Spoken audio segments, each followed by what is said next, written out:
Abusia na personal fast and master assurance your solid partner. Top chocolate chocolate CBG. We stand with you with the Herbal Center wire your latest form, your partner for life. Vodafone. Fed that together. Abna Bokia when you assume you encounter.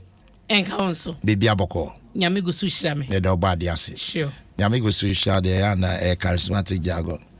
Sasay. Ose. Sasay. Say Nyamigo Susha. Na police forecast or marry store come. Meaning say the video na here na basa biesi one ma. And I come near your restore ne saying. On say come no ya na fear and panic come home. On say but them one. On say crofwa ya na ye abanti no. Usual crofwa push for me. I was here to be akoma to here. The crofwa is all more moti hono. Obi anka na koma to here. So ebia say junction o ma restore come o wa. E wa dem metiasie. Video ya share. Exactly. Who say Ama restore come. There be on say na enkrofo apie. Eba ne sa. I am shishie fie mpane because wo fie. Na BBC esi wo feature per street so a. Den I am shishie. Enti no police for ba munya botre. We are here law and order. You be enforce. So they restore come. Why? Police for brofo asichi mama first day mo de me hyasie ema oman hene kwabena sante okay anope okama se mama makoma tomyem ose esan se sa uba adwuma abrade obeka ekape person sa uba adwuma ekape person na uba to mema katachie there be ekape person na me refi crowd him say commercial yeah ba na uba to mema katachie wadwuma ya comfort quick commercial na mo yo madwen say omo ma wonye adwuma mo betena so de ya ne ya wo so desi ai da bakrata daily graphic ekita me wo ha o se ya betena so de mekan na tiefu da be wo kan san me da se pa da de wo kan ne de ne se omote de wen ya de wo di kan ya de kan san se ya tena wo so no se ka so obi tena obi so awoti ase e che san I want interest bebre si je otitwi pa me de menti ase enti kirem no ya tena wo so frewo ibi frem awakwa asema ti akonwa so se ya tena wo so Asha beje ko wa na atefo ya mama kwa ba ate me bacho ya 5 minutes ya nya ne enko time aso daily graphics ne mpacho meka ya mema medase daily graphic da bokrata ni mu na mejina na wo hwemu a kodwo pon kroma enfoni da ono ye so afo shama ne bonsam so na wo chese abanani abresa krodom ya wo be hwese ene sidi na Water na amakroma ya sise so obi aye de ope adwadefo obi ade ebo ope na toto ne niam so no wosa banani abre kwan bi obefa so a sidi na ho ode no ebegya ne na so na amasa ansensem no nyina no eto atwa no so omo ye enti na ya me no ekase ede kwa no omo sase meetings upon meetings wo mo be ye ene omo ene wo mo eba no Bank of Ghana be ye bie wo mo so so a ye be kase Forest Bureau omo mo sese sika ne ade omo nyomo be ye bi ekese ekuo bia obi ne ho hia eba ne sikasam ne ho totoye no san hyemode we sa akuo ni nyina no mo be ebeba mu bi na o ma hwese se wo se anibra ba na abane so ni abre wo se enra krompo na economic management team no ehia ye hyemode din komo ye ni nyina no eye totoye a Wamu yasebe na Ghana City no ebenya hoden enti ordinam sakonya no so no nsem twefo hia ye no ede to Ghana fo nyinanim so bia nya komatoyem na munya gidie wa ban mu se ototo niema obeye bibia kama ama pepepeyo ayedwuma eno ho asam eda daily graphic katafa to so miensa ha na samede wo kogina katafa etoso edunsia amane bia wa ha so kire se nei no oyi wo sha Samuabu Ginapo Minister of Lands and Natural Resources for that's asem we ho de waka nyina ne se wo bia wo excavator wo Ghana ha sei na wo di excavator ne ba bedru ye se no mo ye registration enti mansin bia sa excavator ne wo mu no wo se wo make sure say wo be ko mansin no assembly na wakwa register excavator no wokwa details no ye pe ebra wo di excavator ne bedru Ghana ha sei na purpose adekwa wo de babeye baby ku a eye excavator no ekọ wo mo so mo ye sa nyoma wo nyina dia track se de beye na bia wokwa register asafa no first street Adom FM studio na wo di excavator ne bedi djuma no china bi ye kokọ hunu ewo enkokọ ba bia ne wo hunu se emra no asomu ene obedi na aye Samuabu Ginapo chase na ni abre asam na wo ka ne ehye no mode aba no wasan so share assemblies awodo ne aban ka chefo ho no say wo mo make sure say hye bi o mode ama wo mo ene ye information bi a wo mo hia e wasa excavators no any registration ho no wo mode be ye adwuma nya saa wo sa MC ku e be kwa koba se bi excavator bi na baabi e na wo area da se be bi sa ho asase me de minim no mu nyina no emra ne betumi ni modi nti eno ye ehye ba kwa mode aba wo hye say wo mode be di ade omani e be di excavators achi na wo kire bi no enkwankwa se ba bi nkodi dwuma bi a amma na so one register no ni dwuma wodi eba bedie eno so ho asaba da register excavators me patcho wan machine na MMDCs se ubekọ sa na omo chemu ha ento ase ubekọ register no say equipment with the metropolitan municipal and district assemblies no yes I wo mo importam ho no so call register ento so call register ya to me track this galamsey fight one let me reserve my comment mate tia bane say na elembele DC the be after we registration no you see the be dey na person ka what dey I was say ye ka say ye fit sabre ko na registration e koso ayo so by 2nd November no the measures put in place are already fighting galamsey consistently the stakeholders are catching them say ade we amoye and fund results but still you doing it your name small scale miners association kasaye the kind of a year or my bono bededia to ministry and him say edwuma ye ne wom mo for coin we so amobenya results mo si debida and operation forward march left right center oh there but this girl I'm saying issue mate mamento aso na katafa to do sia hono ma katafa to nwanwa matna no so be 3 hours no distraction katafa to do sia and I say ya Stella Jima Labi ono na wo ye 2022 national best teacher or say aban no hwe so mbem mani akọ ye basic education no sanse akade bi wo hon ma wo mu hia wo those levels na ase wo mu ya to sin kakra enkonwa nkwada no tire so suade nioma teaching learning materials wo mu be hia di akirade ama ase demotivate ema enhye achechefo nkran wo basic level no nti wo mu de to aban nanim sin kebe ya aban no enhwe se bra no akade teach basic education no ase attention concentration na akonyina senior high wasi abanu ma nanin ku basic education ho na eno so na hu hia na daily graphic mu de medi wi ama no Aisha ho na enra Accra High Court no abrabo kwa ina nyabo so ye beba Aisha ho na asem no so na fe wa kan be di candidate to Central Jowul asem ya ye kan Land Cruises na abrantie bi da forma moja 82 no ye saka assemblyman for the area kwaku oben kwaku ti en kaso bi kan wa no kwamina okay great kwamina oben me da bebre until electoral area near for saying from Central Jowul electoral area Central Jowul me pacho e hona asem yi si ye me pacho boy amane e ba ne send na onim yo atiwe enye anyone the first time I do AC say 29th September and I shall say by with Langas and I'm say police for boy no mudwani call in a case call airport me pacho nyabotro also this is not the first time asem we see this is the third time time okay now it's about a assembling obi a otini fie ana obi so claim say ne dia wato fie no nti na sa asase ni efie like a dance so okay obi team okay ana obi so claim say ne dia wabeto yes aven bacho to aso nti em say about the first time no ana residents of frame ana mi boshi call ho me koto so me ko hu say police for jan ho ne emrantie bi o address it say national security e bi kra aban mu pick up stickers bo ho iti mi bisa say den e koso no mo say ni portifio no ka che me say no ni antifie ana ni anti na fimo tama muslim for your fasting no na branti bia no ba na nchen ena mi se tama ni anti de be film no sina ni anti na yare na ohia sika enti ba se na on na chemi o se ba se na ni anti no oni abranti na ka edan na ho asem na wan ton dan na ma no na branti na sa ka document okoye photocopy saba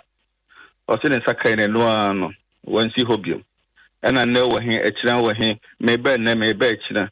ana mama say obama me BP e kosuro obama mawu because of where you want find premier ana am say mama no di be wuye be bosomi an say twemu ni am say bosomi chie hwe na papa na ba se wato feel nti nkrofo ti fie oni nua no ti fie ho ana omububu dan no guom so there is no notice from abam, there is no notice from assembly say bia mo permit some mebubu nti e ba sa na say police for them ana asem ko do airport second one mo by ekonima division e ma me kwa me Mr. Siedu ye ko share afam yenu no ana mo ka so bia mfa no lawyer form bra manti bi mo ho eno anadwa ya sa frɛ me say o ma samba biem e di buddhist aba ebubu enti yem say me ko do ho no de na di asiasi dada me kwa na branch ne da form moje tu no ana ka no so si ho no ma em say minim hawa eja na sha all of a sudden eja na ato okay kwa me say ekopem gata am say leakage bi ne me say ho na eja na sha sia ayetom na me fe police for ne ambulance for some me boy enti sana na tie but see and the police for investigation yo mabusia yemfa ne makoma ne yenti ase na ma me ne hieska ana papa bi maniska me bacho sika se na involve wa maniska no Debbie ne ba ne se no je ma me ne papers abrantem say ma me no am say before yesterday me so nsem odu kakra enti ono so don kana nsem ntro bia but papa na nam say oyo obi otaba ne nchen ono ni di no nkomo so based on conversation na every phone omu use ne kasa me say ma me ne record o enyama bebre depending assassin no ho any papa no em say ni nyina so police for no wo omu be investigation fa ho enti based on that ana busuan so come say no papa we utua assassin na receipt wo he utua go account to be mu then the chese what to fi ma say ma minimal receipt fa sa ni ma ibra na ye nhwe enti na me say ye di akire all of a sudden o masamba back biom ebebubu na minim ho na mo permit na ho na mo right say okay o ma mebubu enti me pacho papa ya o claim say wato asase no ono ne buy say obebubu dan na fi asase no ne nkrofo yes ne nkrofo ono ne nkrofo ne buy yes me pacho na police for ka ho na mo buy information before me do information me yan say me residents be say omu hu cars no be say Land Cruiser 4 and sa excavator kai okay I'm say Land Cruiser 4 and excavator and omo de baho and omo de excavator no mo shase so omo bubu so omo bubu okay na microphone asha say crime so omo beda wanyimre omo nyina wode mo omo ba ebe she eyi and I didn't see okay enti me bacho abrantie ya oda form yi amoje tu ne wa hwan oh yeah one of the drivers who pick up in the back okra Land Cruisers in the back one of the drivers okra Land Cruisers in the back yes so your owner so your driver they mean to me until na me okay but Land Cruiser na si wana na no drive ya na sa no mo ka treme na me pacho ba ne sen no da form amoje tu no bra mi ko du ho no na oda form car no sisi ho ana me frɛ police for frɛ ambulance for enti me hu sɛ police for ba na me hu sɛ na ohome ba na onwuye ba na waye mra oda ho ai moje tu no ba me hu nipa odi bo ana so di bibi bo na se bia na ye na auto form okay kwasi yembisa assemblyman eba ne say na jato V8 no emu man na jato eno na me sida me kwa mi ja ho twamfo ni na me hu ye se bom nti na me fi se bia car no hwe be bia ekopem ya na me se apima ma leakage I mean say bia no na ema bia leakage ni petrol no ni I don't know how I shot but me hu ya se bom ba me ma fo mani hu ni pass bia ko ja ho de je tu mo say na me bato wo hwe car na akwa hye gatemu e ba ne sen na hye gatemu sa eno na me ka say me ko du ho no na nyobo ka che me say time alarm bro no and I'm conforming share say omu tutu workers but not omu environment in say omu dwane o say yes driver not order no ho say then that's what I'm information I mean our grounds is saying you order than no am say koto yinim na other ones to do omu dwane ko ana am say minim how so omu ko tu egu no say then e kan dey mean to mean come am from any home okay assemblyman we've seen a video obi share tuntum black I mean allegedly say okura bibi ti say petrol bomb bi toto ka nim a ejano fia say ugina ho a utwa video no wan hu obi asa so ugina V8 no ho assemblyman petrol me say ye kwan a won say car na ade ni si ye no na amanfo etwam koba na omoto wo mo ni hwe ba say me hu so obi tu bibi say na wo si we hu no me man for mani hu no say bia camera tu na say video mu na be hu na dia bia me man for mani hu say we ja ho a say na ka say di pa tuntum tutum man for mani hu say because they do na me twa na mani hwe bibi foforo so. And the assembly member, at what point and the police for ebeduye? Oh, before me menya information na me fifi no e ho na me frɛ Mr. Siro Nima Divisional Command say na matter incident me fi say abada na nim a me kwa minim ano su o ma ti no mama o ma asene information ma police for ba ti me kodu ho no and di eya me hu say na police for shase ba but that was around time ben na for na 6 abo 6:30 I sumu 7 kom na say enra nwumre be 6 but you say enra nwumre be 6:30 yes na me bacho police for the buy na excavator no da so wo a ebubu dai no omo buy na nya me kwa me kodu o man ko hu excavator ba na hu say omo say abeye edwon na eye wie omo hu say alamo ba no na boto sana police for nya buy ana me so omo try drive off enti o ankasa wo koye na edan no ya bubu ne baby ya bubu bi yes ya bubu ne baby open ya mutane me ya me try forward pictures ne bibia amam ho be hia pa sa wo be forward ne nyina amaye na me pacho wo kan say ade esipen abai mu cars stickers bobo ho ni ade as assembly member wotumi wra mu e find out abai cars be ne ba area and me can say abai sticker it's the office of the president na sticker but one picker me can say previous pictures aye wono ye check cars in Nako airport no and nipa kwa no training microphone ba home cars in the Nako airport cars in am ko airport police station o meet information about nipa cars in the BSO efa kai home because my report work Jowuru my report work Kutobabi and my DH Akudu Nima division Mr. C doing and tell me say what is going on I'll meet you help you too. Anti me pacho cars na ba ho no one pictures car numbers bibia trese we ya buy mu cars na me ka say bitimi nka say bia na ka say bitimi nka say but sticker na bo ho no yeah there was one pickup bia bitimi just send ya obo say yes sticker bo ho America kodo first America ko na Kotobabi cars omni Kotobabi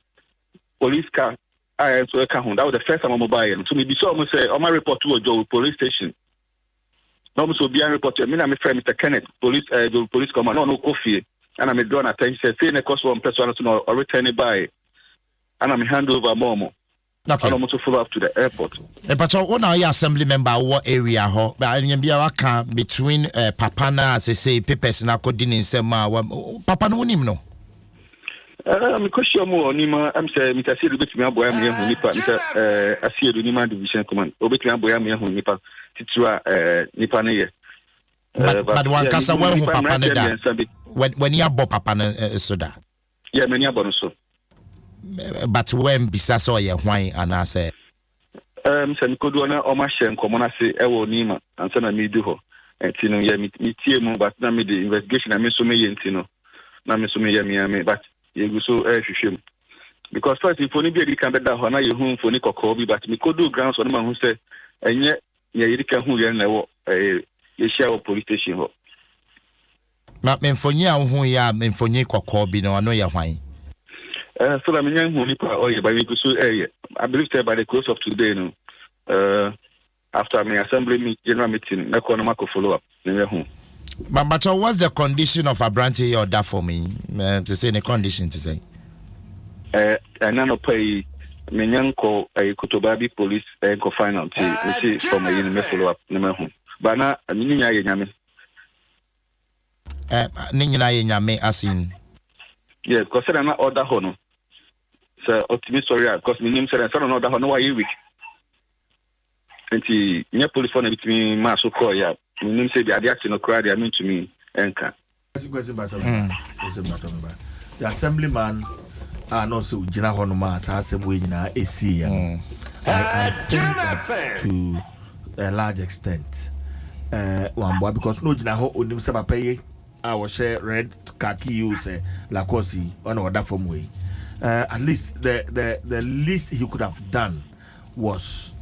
to call for an ambulance. Say Emra Mefanunko in this state. Unwi is not dead. He's not dead. He's not dead. Was any man I'm calling for. Omunyans will do at the right time. Omudumuja ebe far body no police for far body no. So it was all the contacts I omubedu on them until you knew the episode show. Now me bisa assemblyman say who video obise tuntuma wojina V8 no echi ena woto bibi to top matches to V8 ni ma ejatom assemblyman no so ojina ho no say wan hu obi a but the video is on Facebook right now ana me say me na me try videos maybe ebi wo ho kwa me try say na me share the foforo ana me ka say na nkofo twetwam ho no na mo ka say mo obi afi ho eti well said madam cho say ebi amfoni na video no bi na de chimache ba say me no kwa me amina me try no me di mani hu because I just come na my break it be do fear here my for them and comfort because I want them to see what is going on but say me who say nipa we na to no there and I make can say yeah okay because yeah man benefit of the doubt yeah police for him the lead abeto social media by close of day today yeah yinti na omde beba e fa answer me because Kwabena asomdwe kan me emfa wonsi why enka wonso right come on so Kwabena obin assemblyman was Central Jolu electoral area and then atwetwen come 4 minutes to the top of the hour well pharmaceutical society of Ghana sure. Releasing on the back now and some normal can edit National Health Insurance Authority Dr. Bernard Okoboy. Yeah. I'm so attend come on. Oh, okay. Na what say obeso can be. Okay. Enti yebom yensabeka. All right. Okay, quickly. I'm wrap up my nafe. Yensaka Dr. Okoboy nafe. Me wrap up no. In fact, police for the nkrata ba was asem we ho asem video is a police for nyanya. Nipa da sane na John ayo waso ayade no man repetition on Facebook live no nipa da sane na John ma watu jatu V8 eti ya ayahye papa yi atu jatum yi eti benim sempanyefo betumi ahwe bo che tuntum so de fo mi na ye tuntum be makata che na ebo sa abra no enti no mo hwehwe mu pa ma ye we no we ye lead kese ahun nipa na da wo ye nipa twa ne ho hye ye de bo na abo nipa wada hoyi obi ayi na ne na ye hia mo o ye nim so bi frɛ police ntem de a ye nim ade enti no so ho asam no amfa manim na mento aso me de wo wie wo daily guide da obokra me de wo wie wo daily guide da obokra tanimu na me anka moka me anka moka Dr. Bernard Okoboy aba homa no so na headphone am pro na buy we who say o dey fan nim so dey fan e na akoye bedi over Dr. Bernard Okoboy Ghana Health Insurance Authority Doc Doc good morning Apomo ko there Emiado Emiase adwuma so kwaso yie de wadaroma okay but when who release Pharmaceutical Society of Ghana wo me de abetuja efa the likelihood efa the fear say I'm sure na enche bia we are going back to cash and carry it's say a car suppliers Ghana Insurance Authority for a car mode suppliers inti I'm sure na most of the service providers you go back to cash and carry about your son anymore doc see mama oh no pharma release doc bacho who use hands free and bluetooth and bibiana bacho okay CJ yeah good first of all no mama say pharma release now it's obvious the currency movement exchange rate Oma complaining say ama omo ejuma na ayedin because prices are yedi omo agree especially at the Ministry of Health. You say almost sign the framework contracting. A agreement extra boa that was almost fan tondro and the hospitals. Now these are prices that are set usually even before the year starts. So it's obvious because of the challenges with the city, or more prices, are unrealistic. And negotiations. At health insurance, said you set tariffs, and more sign contract or more agree on prices. Now I usually know the tariffs. And to more agree on meton paracetamol, let's say 1 cedi. Now health insurance, they say let's say 1 cedi 20 pesos for each paracetamol tablet. Now say more agree on 1 cedi, sorry. Now you are setting at 1 cedi 20 pesos. Say challenges but with the city. Negotiation I was saying cost. Now ministry the readjust the prices now at health insurance. Yes, we are readjust here. Now Enra Minister Efremi, any Director General Dr. Kumabwati, any for ministry from 2 to about 5 and I meeting and then Namibua ya fair meeting with Omunina now as soon as possible. No, and Sebi Obia and let's say share and I say the currency movement will happen like this. And it's a Bibi Nina engagement. Now you are making progress. Yeah. Okay. Mebacho, and as we speak, Bia na yakase kura no some of the service providers omafiase atoto omo abuomu ma amone suppliers kura ka wo ho ma yantiase NHI ekase na mode service providers no Uze yen at health insurance sebi yen tondro and free pharmaceuticals no say hospitals share Ghana for no mo the bill na brain na atua the area for draw and now the area for operation area mom and no hospital in the check and now averagely you clear all hospitals up to I think February or March, so we owe them about 6 months. Now can I say send an insurance operating say show when our lack of hospital that take about 1 month and send our hospital to cry the won't cry brain yes you the prayer sebi. And you said the bar na yutia. Yes, you should cut and why sure say oh your muka somebody mass ampa and also taking about sometimes 4 to 7 weeks. So all the time, who was some 2 months to 3 months, I was using free 6 months now. Yeah, do muka no. So in reality, you do muka about some 4 months thereabout. See every month, your mommy scabba from finance. First payment I mean payment to hospitals. Now, problem I want to say, what your hospitals are? Hospitals mean to me, you saw to me and go to a draw. And say I want to say, I was so munko draw, or regional stores. Now I buying and I essentially through the Ministry of Health. And sometimes health insurance cry to Amuka, all the Omuk sell your Mukita scano, and Omun Timi, yes, I was all Mufankoma regional stores. Now, regional stores, the car. One shall not sometimes supply food, let's say, almost a draw them regional stores. So if and just let's say health insurance, and was saying share the challenges with the regional stores, the challenges with the currency movements. Now I know that we see and we are interested. The Omo can say the about and they say they are misbehaving. Okay. The only small problem is would you be sign agreement? Now, see the movement into stano and realistic and yet too proper. Say immediately, like I say, oh, my time is now do. It's good to come to the table so that we make some progress. Okay, Doc, near the chat to Nafi Yajao Quine. With all these issues I will raise, Pesa supply chain for effort. Send a being encaso, near my identity, or no, the money shining 7 for to 2 from the service providers to the suppliers, regional stores, near Mamaka Kaunina, until some meeting Yamuye, Mode, a home in Moye, and up Masibreno, a Babatuja, and Nana Sochna, Doc, to be afo, nothing young community, Doc. Oh, CJ, the American say, Nana Abai, Nana Kufara Abai, ye minister, Yenina. Complaints on Muyeno, you say you some inflationary pressures. Now, the entire year, Sebi, yet champion Phonica, sell how bar, omo no make sure ana omehwe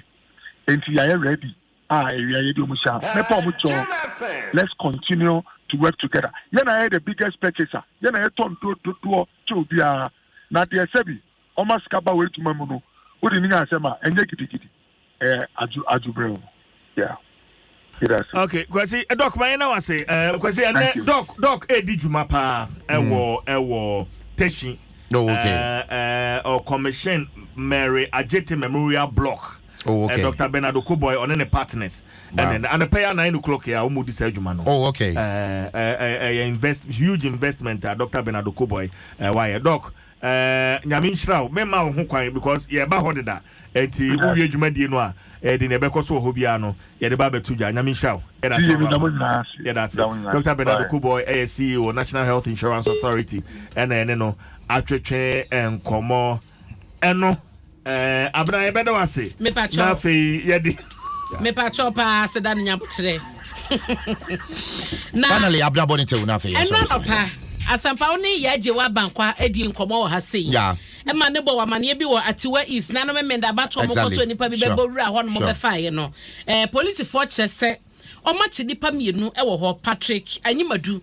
na Millicent Penny we mum ni nipa mienu a police for achi wo mo e wo nyinam ye no wa pue mantemu basabasa ye koso ne se de wo mo masomdwe ho sebe eto ape no eno na so na wo ma chi wo no be ka ya nso a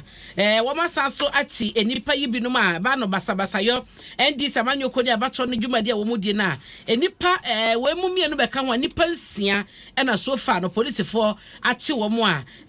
ebi ekoso e wo fomena ye no wadanse of man sinimu asante mantemu na ye anyina mu soso de no ebeka ho nti wenum ne de efa ne say update enra anyinam story no aba e wo so nti eno mu na mede esi right na answer na me kwon pacho birthday de birthday be your home mami fast da master assurance your solid partner top chocolate chocolate CBG will stand with you agba the herbal center where is a latest form your partner for life Vodafone fed that together omne so ya see de na person bro abra poku ahwene